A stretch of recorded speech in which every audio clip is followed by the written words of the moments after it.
এই মুর্শিদাবাদের সহ বিভিন্ন জায়গায় যে ওয়াকফ নিয়ে সমস্যা জানা বেড়েছে, বাড়ি জ্বালিয়ে দেওয়া হচ্ছে, কয়েকজন মানুষের মৃত্যুর ঘটনা ঘটছে, এটা কি আদৌ এর হচ্ছে কাম্য?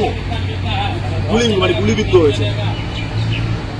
দেখুন, আমরা দেখছিলাম সিএ এনআরসির প্রোটেস্টের সময় সারা রাজ্যে প্রথম থেকে শান্তিপূর্ণভাবে আন্দোলন হচ্ছিল। তারপরে ওটাকে আস্তে আস্তে কেমনভাবে যেন আন্দোলনের মধ্যে কিছু অসামাজিক মানুষ ঢুকে ভাঙচুর হিংসা ছড়াচ্ছিল। মুর্শিদাবাদে ট্রেনে আগুন লাগিয়ে দিচ্ছিল লুঙ্গি পরে, মাথায় টুপি দিয়ে। তাদেরকে যখন ধরা হলো, গ্রেফতার হয়েছিল, তাদের ধর্মীয় পরিচয় কিন্তু মুসলিম ছিল না। তো এখন দেখছি ওয়াকফ সংশোধনী আইনকে সামনে রেখে মিটিং মিছিল রাজ্যের বিভিন্ন প্রান্তে হচ্ছে, কিন্তু মুর্শিদাবাদে যেন এই ম্যাক্সিমাম জায়গাতে যেগুলো মিটিং মিছিল হলেও মুর্শিদাবাদে বেশ কয়েকটা মিটিং মিছিল থেকে দেখলাম যে আমাদের থেকে হিংসা করেছে। কে বা কারা হিংসা ছড়াচ্ছে? প্রশাসন কি করছে? গোয়েন্দা বিভাগ কি করছে? যে একটা মানুষ সংগঠিত হচ্ছে, এরা কি প্ল্যান পরিকল্পনা নিচ্ছে সেটা জানতে পারছে না কেন? তাহলে একটা হিংসা হচ্ছে। আমার বক্তব্য স্পষ্ট এখানে, যে ওয়াকফ আইনের বিরুদ্ধে মিটিং মিছিল হচ্ছে, এটা গণতান্ত্রিক রাইট আছে, অধিকার আছে, কিন্তু এই মিছিলে থেকে, এই শান্তিপূর্ণ মিছিল ভিতর থেকে যারা হিংসা ছড়ানোর চেষ্টা করছে, যারা অর্গানাইজিং কমিটির মধ্যে আছে, যারা অর্গানাইজার আছে, তাদেরকে চিহ্নিত করুক কারা এই হিংসাগুলো করছে, তারা পুলিশ প্রশাসনকে নামগুলো তুলে দিক। না হলে এই ওয়াকফ সংশোধনী আইনকে সামনে রেখে বিভাজনের রাজনীতি করার সুযোগ বিজেপি পাবে। সেই সুযোগেই তৃণমূল কংগ্রেস তার ফায়দাটা নেবে মুসলিমদেরকে ভয় দেখিয়ে। এখন আমি ভোটের রাজনীতির থেকে বড় কথা হচ্ছে বাংলার সম্প্রীতি, বাংলার সৌহার্দ্য বা পরিবেশ, বাংলার ঐক্যের যে সমাজ আছে সেটাকে কোনোভাবে বিনষ্ট করে দেওয়া যায় না। আমার অনুরোধ একটাই, যে ওয়াকফ সংশোধনী আইনটা শুধু মুসলিম সম্প্রদায়কে আঘাত করছে না, এটা সংবিধানকে আঘাত করছে। সমাজের সমস্ত স্তরের মানুষকে সাথে নিয়ে এই আইন যাতে প্রত্যাহার করে শান্তিপূর্ণ প্রতিবাদ সংগঠিত করতে হবে, এটা মাথায় রাখতে হবে। এই প্রতিবাদ সংগঠিত করতে গিয়ে অন্য কোনো মানুষের ওপরে আমাদের প্রতিবাদ মিছিল থেকে কে বা কারাও না কোনো রকমভাবে কারো কথাতে উত্তেজিত হয়ে বা কারো প্রয়োজনে উত্তেজিত হয়ে কোনো ধরনের অপ্রীতিকর ঘটনা ঘটিয়ে ফেলে। যদি কেউ অপ্রীতিকর ঘটনা ঘটে, সঙ্গে সঙ্গে ওই মিছিলে যারা আছেন তাদের উচিত হবে যে এই বইকে চিহ্নিত করে প্রশাসন হাতে তুলে দেওয়া। একটা কথায় মাথায় রাখতে হবে, কেন্দ্র সরকার অন্যায় করেছে সংখ্যালঘু মুসলিমদের ওপরে, তার প্রতিবাদ জানিয়ে মিটিং মিছিল হচ্ছে। অন্যায়ের প্রতিবাদে মিটিং মিছিল হচ্ছে, সেখানে যদি নিজেরাই অন্যায় আমরা করে ফেলি বা যারা প্রোটেস্ট করে যদি তারা অন্যায় করে ফেলি, তাহলে সত্যি এটাকে হাস্যকর হয়ে যাবে এবং খারাপ হবে। আমি আশা করব যে ওয়াকফের সংশোধনী আইনের বিরুদ্ধে মিটিং মিছিল সারা রাজ্যে, সারা দেশে সংগঠিত হচ্ছে, আরো হবে, কিন্তু কোন রকম ভাবে হিংসার পথকে অবলম্বন করে নয়, সম্পূর্ণ শান্তিপূর্ণ পথ অবলম্বন করে করতে হবে। এবং এই ওয়াকফ মিছিলের থেকে কোন রকম ভাবে না বিভাজন করার সুযোগ পায় শুভেন্দু অধিকারীরা, না কোন রকম ভাবেই মমতা ব্যানার্জিরা, এই ফিরহাদ হাকিমরা তাদের ভোট ব্যাংক সিকিউর করার জায়গা পায়। আমার তো সন্দেহ হচ্ছে মুর্শিদাবাদে যে ঘটনাগুলো ঘটেছে, অনেক ক্ষেত্রে পুলিশের অতি সক্রিয়তার খবর পাওয়া যাচ্ছে, আর অনেক ক্ষেত্রে পুলিশের নিষ্ক্রিয়তার খবর পাওয়া যাচ্ছে। আমরা চাই পুলিশ সক্রিয় থাকুক, অতি সক্রিয় দরকার নেই, নিষ্ক্রিয় দরকার নেই। সক্রিয় থাকলে এই ঘটনা ঘটতো না। আমার সন্দেহ হচ্ছে রাজ্যে যেভাবে যোগ্য অযোগ্য পৃথকীকরণ করতে না পারার জন্য 26,000 মতো প্রায় চাকরি বাতিল হয়েছে। রাজ্যের যিনি সরকারের প্রধান আছে, শিক্ষা দপ্তরের মন্ত্রী আছেন বা এসএসসি বা পর্ষদ জবাব ঠিকঠাক দিতে পারছে না, মানুষের মধ্যে ক্ষোভের সঞ্চার হচ্ছে। এই ক্ষোভটাকে হয়তো এই অ্যাঙ্গেলটাকে যদি ঘুরিয়ে দেওয়া যায়, সাবজেক্ট থেকে অবজেক্টে মানুষ চর্চা করবে, ধর্ম নিয়ে তখন কথা হবে, এটাও কোনো সুরসুরি থাকতে পারে। আবার একটা রাজ্যে আমাদের এক দল আছে, প্রধান বিরোধী দল রাজ্যের, তারা সব সময় মেরুকরণের রাজনীতি করতে তারা সিদ্ধহস্ত, মেরুকরণ করে তারা ক্ষমতায় আসতে চাইছে। তাদের সংগঠন থেকে শুরু করে কোনো কিছুই আর খুঁজে পাওয়া যাচ্ছে না, শুধু এখন ধর্মের ওপরে তাদের রাজনীতি করতে হবে। এটাও হতে পারে যে এই হিংসার মধ্যে তারা হয়তো বকলমে মদত দিচ্ছে, সেই জন্য তদন্ত সাপেক্ষ, তদন্ত করে সত্য উদ্ঘাটিত হোক। শুধুমাত্র মন্দির ভেঙে দিচ্ছে, মসজিদ ভেঙে দিচ্ছে করে চিৎকার করলে হবে না। অবশ্যই আমি কোট আনকোট বলছি, ধর্মস্থান আক্রান্ত হয়েছে, মসজিদও আক্রান্ত হয়েছে, মন্দিরও আক্রান্ত হয়েছে, কিন্তু কারা আক্রমণ করলো, যারা আক্রমণকারী তাদেরকে গ্রেফতার করতে হবে। আর নাহলে সিএ এনআরসির সময় এই ধরনের হিংসা ছড়িয়েছিল, দেখে দেখে যারা সিএ এনআরসি মুভমেন্টে লিড দিচ্ছিল তাদের নামে মামলা, তাদেরকে গ্রেফতার করেছিল। ওটা না দ্বিতীয়বার হয়। আমার একদম স্পষ্ট বার্তা, যে বা যারা হিংসার সাথে জড়িত তাদেরকে চিহ্নিত করে তাদেরকে গ্রেফতার করা হোক। সেটা মন্দির আক্রমণ করেছে যারা, তাদেরকে হোক, যারা মসজিদ আক্রমণ করেছে তাদেরকে হোক। ফিরহাদ হাকিম আপনাদের বলছে যে যারা এই ঘটনা ঘটছে তারা মির্জাফর, আপনাদের মির্জাফর বলে তাগিয়ে দিচ্ছে। এখন আমাকে বলছে কি রাজ্যের মানুষকে বলছে, আমি এটা জানি না কি বলেছেন। আমি একটা কথা বলছি, আমি স্পষ্ট ক্লিয়ার করে দিচ্ছি, ফিরহাদ হাকিম সাহেব কি কথা বলছে আমাকে মাথা পেতে নিতে হবে, ওরকম আমি মাথা কারো কাছে বন্দুক দিয়ে রাখিনি, এটা মাথায় রাখবেন। ফিরহাদ হাকিম সাহেব বলবে আমি শুনে নেবো, ওটা নয়। হ্যাঁ, ফিরহাদ হাকিম সাহেব যদি লজিক্যালি কথা বলে, বাংলার সাথে কথা বলে, নিরপেক্ষতা বজায় রেখে ভোট ব্যাংকে সুরক্ষিত না করে মানুষের কথা যদি বলে, তাহলে সেটা ভাব শুনবো, তারপরে প্রতিক্রিয়া দেবো। আমি একটা কথাই বলবো, ওয়াকাফ নিয়ে এই সংশোধনী আইনের বিরুদ্ধে গণতান্ত্রিক প্রক্রিয়ায় শান্তিপূর্ণ আন্দোলন চালাতে হবে। এই আন্দোলন থেকে কেউ যদি অশান্তির দানা বাঁধতে চায়, বা এই আন্দোলন হচ্ছে কেউ বাইরে থেকে কেউ যদি প্রভোগ করতে চায়, যারা আন্দোলনে লিড দিচ্ছেন তাদের কাজ হবে কি সেটাকে প্রতিহত করে প্রশাসনের হাতে তাদেরকে তুলে দেওয়া। একটা ব্যাপার যে সিমি পিএফআই এর যোগ পাওয়া যাচ্ছে, শুভেন্দু অধিকারী অভিযোগ করছেন তারা তিনি মন্ত্রীকে চিঠি লিখেছেন রেলমন্ত্রীকে যাতে ব্যবস্থা নেওয়া হয়। অন্যদিকে বাংলাদেশের নাকি একটা যোগ মিলছে এর সাথে। শুভেন্দু অধিকারী আইএসআই এর বলে দেয়নি, এটা সৌভাগ্যপূর্ণ। দাঁড়ান, কালকে হয়তো বলে দিতে পারে। ওনাদের আর কিছু আছে ইস্যু ছাড়া? এই ইস্যু ছাড়া কি আছে? সিমি পিএফআই কে তো ভারতবর্ষ সরকার অলরেডি ব্যান করে রেখেছে, যোগ আসবে কি করে? এইগুলো ফুটেজ খাওয়ার জন্য, নিজে বড় লিডার তার প্রমাণের জন্য হচ্ছে। 16 তারিখের মিটিংয়ে আপনি যাবেন? এখনো পর্যন্ত কোনো ডাক পেয়েছেন? প্রথমত আমার কাছে কোনো আমন্ত্রণপত্র আসেনি, আমি ইমাম সাহেবও নয়, আমি মুয়াজ্জিম সাহেবও নয়। দ্বিতীয়ত হচ্ছে আমার যাওয়ার এখানে কোনো প্রশ্নই আসছে না। যদি 16 তারিখে ইমাম মুয়াজ্জিম সর্বধর্মের ধর্মগুরুদেরকে ডাকা হতো, তাহলে ভাবনা চিন্তার জায়গা ছিল।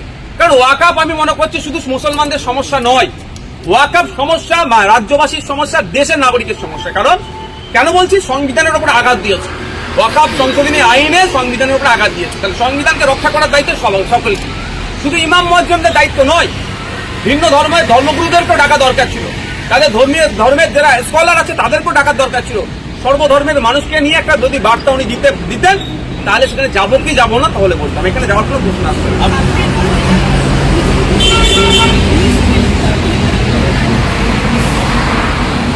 দেখুন, এইগুলো তো অতি সক্রিয়তা এখন দেখাচ্ছে। কোন জায়গাতে আধা সামরিক বাহিনী নেমেছে, সেখানকার যেনারা সংখ্যায় কম আছে বা সংখ্যায় বেশি যারাও আছে, তারা ন্যায় পেয়েছে। মণিপুর থেকে দেখুন, বিভিন্ন রাজ্যে দেখুন, কোন জায়গাতে আছে। এই যে গুলিবিদ্ধ হয়েছে, এইগুলোতে আরো হিংসা ছড়াবে। আমি অনুরোধ করবো মানুষের কাছে যে আপনি আপনার প্রতিবেশীর কথা মাথায় রেখে প্রতিবাদও করবেন, আর সাথে সাথে আর যারা এটা যে উস্কানি দিচ্ছে তাদেরকেও প্রতিহত করুন গণতান্ত্রিক প্রক্রিয়া, আপনার প্রতিবেশীর কথা মাথায় রেখে। ভোটের জন্য তো মাঝে মধ্যে সিটি বা ওদিকে যেতে, আমি কি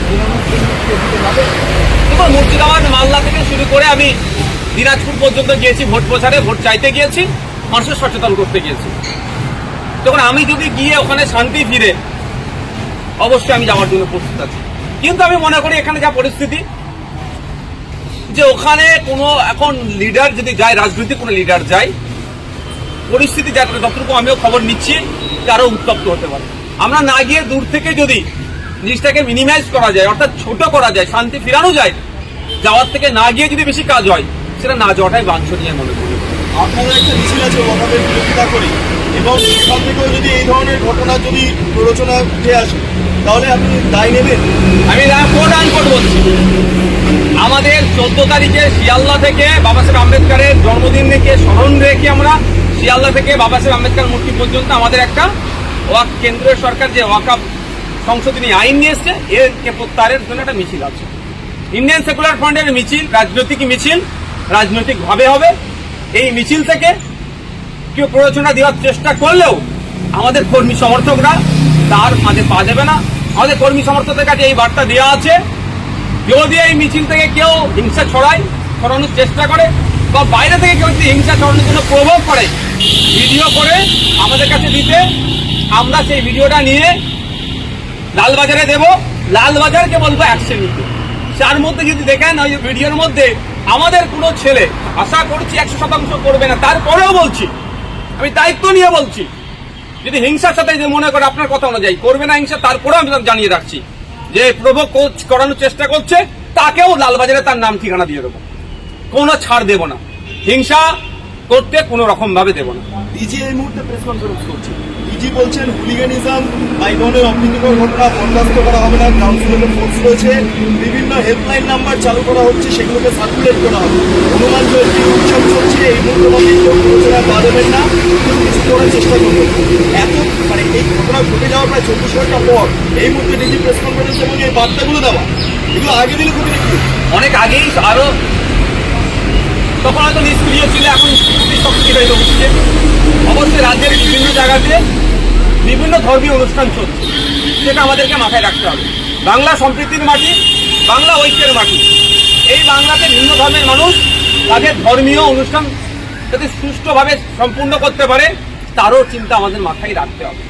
কারণ আমি আপনাদের বলি, ওয়াকফ সংশোধনী আইনটা 2 তারিখ লোকসভাতে হয়েছে, 3 তারিখ রাজ্যসভায় হয়েছে, তারপরেই কিন্তু আমরা প্রতিবাদ সভা করতে পারতাম, কিন্তু তখন হিন্দু সমাজের একটা শ্রেণীর মানুষ রামনবমী তারা পালন করে, ধর্মীয় অনুষ্ঠানে যাতে না ব্যাঘাত লাগে, সেই জন্য আমরা আমাদের প্রোগ্রাম সব 7 তারিখের পর থেকে শুরু করেছি। আমাদের উচিত হবে প্রত্যেকটা ধর্মীয় অনুষ্ঠানকে সম্মান জানানো, তাকে সম্মান জানিয়ে প্রোটেস্ট হবে, প্রতিরোধ হবে, গণতান্ত্রিক প্রক্রিয়ায় আমরা আন্দোলন সংগঠিত করব, এটা আমাদের মাথায় রাখবো। Thank you.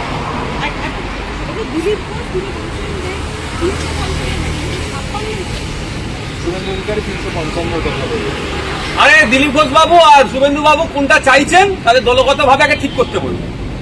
355, 356 বাচ্চা ছেলের হাতে তো খেলনা দিয়ে দেবে। মণিপুরে ওই ধরনের 2.5 বছর ধরে দুটো জনগোষ্ঠীর মধ্যে লড়াই লেগিয়ে প্রায় হাজার মানুষ বাড়ি ছাড়া, প্রায় 300 মানুষ খুন হয়েছে, প্রকাশ্য মহিলাদেরকে উল্লঙ্ঘ করে রাস্তায় ঘুরিয়েছে, মহিলাদেরকে রেপ করেছে, সেখানে 355 বা 356 কথা মনে পড়েনি ডবল ইঞ্জিনের সরকারকে। এখন বাংলা নিয়ে ওরা চিন্তিত, বাংলার মানুষের জন্য ওরা চিন্তিত নয়, বাংলাতে ক্ষমতায় আসবে কে কোন মন্ত্রিত্ব পদ নেবে সেই নিয়ে এখন বিজেপি চিন্তিত। ওই জন্য কেউ 355 বলছে, কেউ 356 বলছে। 355 বা 356 ইমপ্লিমেন্ট করতে গেলে যে সিচুয়েশন হওয়া দরকার বা কারা করে, এটাও দিলীপ বাবুরা ভালো করে জানেন, যে আর শুভেন্দু বাবুরা ভালো করে জানেন।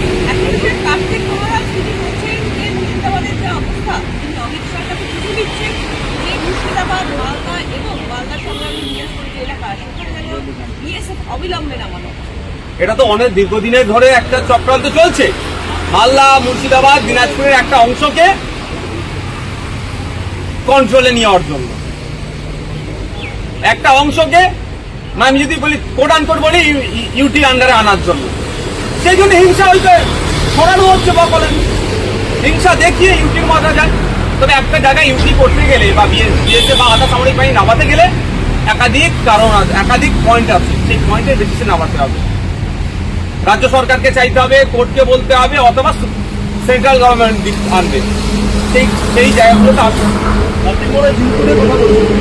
করার জন্য অনেক সময় লেখা হচ্ছে, বলা হবে যাতে করে অবিলম্বে এটাকে ইউটি করে পরিস্থিতি সমাধান হোক, কারণ দীর্ঘদিন ধরে এখানে এই সমস্যা জানা হয়। যদি আমাদের রাজ্য সরকার প্রশাসন দিতে ব্যর্থ হয়, রাজ্য প্রশাসন তখন কেন্দ্রকে চিঠি করে, তারপরে ইউটি হয়। একটা আরো বেশি অনেক কটা কারণ আছে যে পয়েন্টের উপরে ইউটি করা যায়, শুধু মুখে বলে দিলে ইউটি হয়ে গেল, এটা হয় না। আচ্ছা, এই একটা শেষ প্রশ্ন, যে আমার তো যে এই যে ঘটনাগুলো ঘটছে, কে দায়ী বলুন তো? কে দায়ী? মানে এখানে ধর্মীয় বিষয় না রাজনৈতিক বিষয়, কে দায়ী আপনার কাছে কি মনে হয়? দেখুন, রাজনৈতিক কারবারিরা তাদের ভোটের ফায়দা নেওয়ার জন্য এখন উঠে পড়ে লেগেছে। বিজেপি চাইছে বিভাজন করে দিতে পারলে তার ভোট ব্যাংক ফিরে আসবে, আর শাসক চাইছে যদি এই ধরনের একটু গরম গরম থাকে তাহলে 30%, 27% যে মুসলিম ভোট আছে সেটা পকেটে ঢুকে যাবে তৃণমূল। এই জন্য নাহলে যারা এই সমাজ বিরোধীগুলোকে চিহ্নিত করে গ্রেফতার করছে না কেন? আইবি ডিপার্টমেন্ট কি করছে? যে একটা মিছিল সংগঠিত হবে, এই মিছিল থেকে কি হতে পারে? আইবিদেরকে কাজে লাগাচ্ছে, আইএসএফ এর কোথায় মিছিলে কোন জায়গা থেকে লোক আসবে তাদের বাড়ি বাড়িতে জিজ্ঞাসা করছে। যেটা কাজ করার দরকার তার বাইরে গিয়ে অন্য কাজ করছে। হ্যাঁ, এটাকে যোগের কোনো আশঙ্কা করছে? আমি এখনো বলতে পারবো না তদন্ত সাপেক্ষে। আমাদের যারা দেশের অজিত দোভালজি আছেন, আমাদের ডিজি স্যার আছেন, গোয়েন্দা দপ্তরের যিনি ওয়েস্ট বেঙ্গল পুলিশের যিনি এডিজি আছেন, ক্যালকাটা পুলিশের গোয়েন্দা বিভাগ যিনি সামলাচ্ছেন, তারা বলতে পারবেন। নিশ্চিতভাবে তারা প্রেস